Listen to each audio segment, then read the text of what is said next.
TV, gimana nih kabarnya? Semoga sehat selalu ya.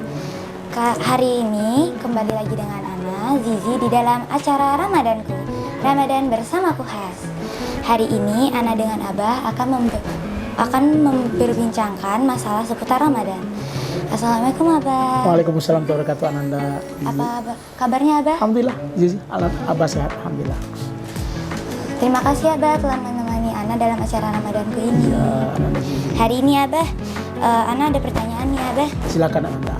Pertanyaannya itu, bagaimana hukumnya ziarah kubur ketika memasuki bulan Ramadan? Adakah dalilnya yang membolehkan atau tidak Abah? Baik, subhanallah. Pemirsa dan juga Ananda Zizi yang dirahmati Allah SWT, ziarah kubur, kalau kita lihat dalam bahasa Arab, ziarah itu artinya berkunjung, kubur ya tempat orang dikubur. Maka ziarah kubur dalam konteks ajaran agama kita sangat dianjurkan. Walaupun ada beberapa orang atau beberapa ulama yang melarang, tapi dalilnya jelas ya. Dulu memang pernah Rasul larang, Ananda Zizi ya. Dalam hadis Sahih Muslim, kuntu nahaitukum an ziyaratil kubri fazuruha. Dulu aku pernah larang kalian ziarah kubur, namun sekarang berziarah. Karena aku, kata Rasul, berziarah ke makam ibundaku. Subhanallah. Bahkan dalam hadis riwayat Tirmizi Ananda, ya, man zara abawahi aw ahaduhuma ghafarallahu lahu ma taqaddam, kemudian juga wa kutiba lahu barra. Siapapun di antara kita yang menziarahi orang tuanya fi kulli Jumatin, setiap hari Jumat, Allah akan mengampunkan dosanya dan mencatat baginya ketaatan dan kebaikan. Subhanallah. Itu setiap Jumat, apalagi itu kalau kita ziarah, apalagi ini bulan Ramadan. Ya, menjelang Ramadan, bahasa kita mungkin kita saling memaafkan, walaupun kita mungkin sudah bermaafan dengan tetangga kita, ruahan dengan tetangga kita. Kemudian kita juga bermaafan dengan orang yang mendahului kita. Dengan cara apa? Mendoakan mereka. Ya, mendoakan mereka, ziarah kuburnya. Kan itu sangat dianjurkan dan baik. Walaupun ada beberapa ulama yang melarang. Dalilnya jelas, fazuruha. Marilah berziarah, marilah kita datang ke kubur. Tujuannya apa? Baik. Apa bahkan Ananda Zizi pernah diundang di beberapa tempat ya. Bukan hanya ziarah. Ketika ziarah kubur dekat Ramadan, dekat puasa itu, bahkan mereka buat sebuah kegiatan. Ada satu tempat, ya Ustaz diundang ceramah, itu di atas, di lokasi perkuburan. Sambil ceramah, sambil ziarah kubur. Jadi setelah ceramah tentang bagaimana kematian, ceramah tentang persiapan Ramadan, kemudian mereka lanjutkan dengan ziarah kubur. Subhanallah. Ini sebuah tradisi yang baik. Jadi bukan tradisi buruk. Kenapa Rasul katakan manfaat daripada ziarah kubur? Ya, mengingatkan kita tadzkiratul maut wal akhirah, mengingatkan kita pada kematian dan juga pada hari kiamat. Karena kita ini akan mati. Kullu nafsin dha'iqatul maut, setiap kita pasti akan mati.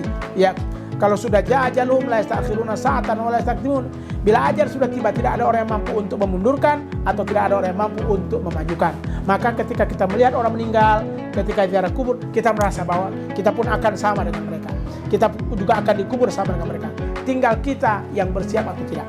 Karena ingat, setiap kita pasti akan menjemput dan datang kematiannya. Maka persiapkan dengan maksimal, persiapkan dengan bagus, persiapkan dengan sempurna. Cara di antaranya lah berziarah kubur. Supaya ketika kita ziarah, kita sadar, oh kita juga akan sama seperti mereka. Oh kita juga akan dikubur. Oh kita juga akan jauh dari dunia. Sekuat apapun dan sebanyak apapun harta kita kumpulkan, tetap ujung-ujungnya kita akan meninggal. Makanya dikatakan dalam Al-Quran, ya, alhaakumut takatsur hatta zurtumul maqabir. Celakalah orang yang suka mengumpulkan harta. Mereka kejar terus sampai bahkan ke kuburan mereka kejar. Maka ketika mati, kita tidak bisa berbuat apa-apa kecuali amal kita. Karena kita ingat, ya, idza mata ahad, bila meninggal seseorang itu alaihi salasa, dia akan mengantarkan kepada matinya itu ada 3. Ada malhu, ahlu wa amalu. Ada hartanya, ada keluarganya, dan ada amalannya. Yani usani wa qawahid. 2 pulang tinggal 1. Ya, yang pulang adalah harta dan keluarga, sementara amal bersamaannya. Maka yang menjadi bekal kita adalah amal kita. Itulah salah satu di antara faedah dan tujuan kita ziarah kubur. Kita sadar bahwa kita akan mati, tidak akan bisa bergerak, kita tidak akan bisa beraktivitas. Maka dengan doa kita, dengan semangat kita menjadi kebaikan. Apalagi yang meninggal orang tua kita, yang meninggal saudara kita, yang meninggal orang-orang dekat kita.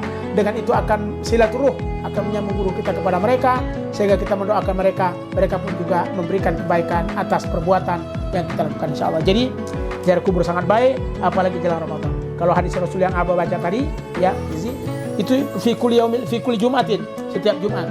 Kalau ada orang yang berziarah abawai kepada kedua orang tuanya, au ahaduhuma, atau kedua, ghafara lahu Allah akan ampunkan dosanya, wa katabahu barra, maka Allah akan mencatat baginya sebagai anak yang berbakti kepada orang tua. Subhanallah. Itu Jumat. Apalagi di Ramadan, bulan yang berkah. Begitu Ananda Zizi. Jadi Abah sangat dianjurkan ya untuk ziarah. Sangat dianjurkan. Makanya kemarin waktu kita sebelum puasa ya, barangkali pemirsa dan santri-santri kuas semuanya Zizi dan keluarga itu pasti ziarah. Ya, ziarahnya dalam sebentar, doa, tidak perlu sampai baca Quran 30 juz dah. Cukup mungkin barangkali bacakan Fatihah. Kemudian setelah itu kita ingat tentang kebaikan-kebaikan mereka sambil mendoakan. Mudah-mudahan Allah ampunkan dosanya, Allah berikan kebaikan kepadanya, dan Allah tempatkan mereka di surga insyaallah. Begitu. Oke, baik Abah. Ada pertanyaan selanjutnya nih Abah. Ya, silakan Ananda. Pertanyaannya, bolehkah kita menggantikan puasa orang yang sudah meninggal, misalnya ayah atau ibu kita nih Abah? Baik. Kita ngambil dalilnya dulu ya. Dalilnya, faman kana minkum maridan aw ala safarin fa'idatun min ayyamin ukhra wa 'alal ladzina yutiquuna ta'am miskin. Dalam dalil ini memang tidak orang meninggal. Siapapun di antara kita yang tidak sanggup puasa dikarenakan maridan, sakit, aw ala safarin, karena perjalanan, fa'idatun min ayyamin ukhra, diulang di lain hari. Nama istilahnya qada, puasa di lain hari. Wa 'alal ladzina yutiquuna, sementara mereka yang tidak mampu puasa karena uzur, karena mungkin barangkali penyakit yang menahun ya, maka dia cukup ta'am miskin, memberikan makan kepada orang miskin. Nah begitu, itu konteks hukumnya. Bagaimana Ustadz? Dia tinggal puasa dan kemudian hari ini dia meninggal dan puasanya belum dibayarkan. Ulama melihat konteks pendapatnya atau ilatnya. Ada mengatakan bahwa kalau dia tidak puasa dulu karena melawan, maka tidak perlu digantikan puasanya. Kenapa? Karena termasuk orang yang fasik, telah melawan hukum daripada puasa. Tapi kalau dia tidak puasa karena maridah, karena sakit awal safarin, karena betul-betul uzur, maka dia digantikan, maka ganti dengan hari. Kalaupun dia sudah meninggal, maka boleh digantikan oleh ahli warisnya. Walaupun ada dua pendapat. Ada yang mengatakan falyasumhu, ada yang mengatakan falyutibhu. Ada yang mengatakan puasakan dia karena dia disamakan dengan haji. Ada yang mengatakan falyutibhu, arti ketika dia tinggal puasa oleh meninggal tadi, kita berikan makan pakai miskin yang disebut dengan fidyah. Jadi kalau misalnya kita punya ayah, zia, atau punya ibu atau keluarga yang meninggal, dia tidak puasa karena sakit, dia tidak puasa karena lemah, dia tidak puasa karena uzurnya, maka kita sebagai anak boleh membayarkan puasa langsung sebagai badal daripada puasa orang tua kita, keluarga kita. Boleh juga dengan cara fidyah atau ta'am miskin, memberikan makan kepada orang fakir miskin. Jadi dua-duanya sangat boleh, tergantung konteks pendapat yang kita ingin tunaikan dan laksanakan. Kenapa? Karena puasa adalah sebuah amaliyah yang diwajibkan Allah untuk kita supaya kita menjadi insan yang takwa, supaya kita bisa terlalu menjadi insan yang baik, dirahmati dan diberkati Allah SWT. Begitu Ananda Zizi insyaallah. Jadi boleh ya Abah? Boleh banget ya? Boleh. Jadi misalnya si A seorang bapak, kemudian dia punya anak B dan C ya. Bapak ini kebetulan waktu dia masih hidup sakitnya lama, berbulan-bulan, kemudian puasa tidak, maka anaknya menggantikan puasanya boleh. Atau waris namanya, atau kalau tidak pun yut'im, mencari orang untuk dikasih makan berapa hari orang tuanya meninggalkan puasa. Kalau bahasa agamanya kira-kira satu mud itu kurang lebih sekitar 675 gram ya, atau sekitar 0, sekian ons beras. Artinya tidak sampai 1 kilo beras. Dan jangan beras saja, karena kita di Indonesia kan nggak makan beras, biasa ya. Ditambahlah dengan lauk-lauknya. Kalau makan beras itu ayam ya, makanya makan nasi, kemudian ditambah dengan lauk-lauknya, artinya ta'am, memberikan makan kepada mereka. Jadi ada dua pilihan. Ketika orang tua kita meninggal atau siapa meninggal dan puasanya tinggal dikarenakan memang uzur syar'i dalam dirinya, maridan karena sakit awal safar, karena boleh jadi dalam perjalanan, awal itu tidak tua miskin, karena kategori orang yang tidak mampu dengan puasa, maka dia cukup dengan